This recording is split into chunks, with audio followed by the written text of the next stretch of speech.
उसमें हमने कोशिश की है कि वो लर्निंग आप तक दें, आप तक पहुंचाएं, क्योंकि ये लर्निंग का वो सफर जो है, अगर आज हम आपको एक लर्निंग दे रहे हैं तो कल को इंशाल्लाह ताला आप इस स्टेज पे खड़े होकर दूसरों को लर्निंग दे रहे होंगे, क्योंकि ये लर्निंग का प्रोसेस है।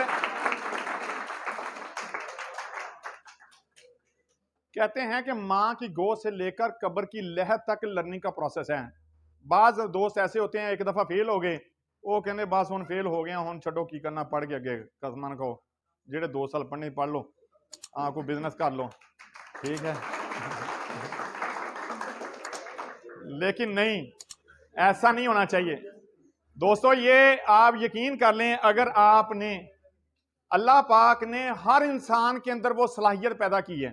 कोई इंसान ऐसा नहीं है जिसके अंदर वो सलाहियत नहीं है, हर इंसान के अंदर वो सलाहियत मौजूद है। हर इंसान खुद ही के उस सफर में से, क्योंकि अल्लाह पाक तो चाहते हैं, अल्लाह पाक फरमाते हैं बंदे तुम मेरी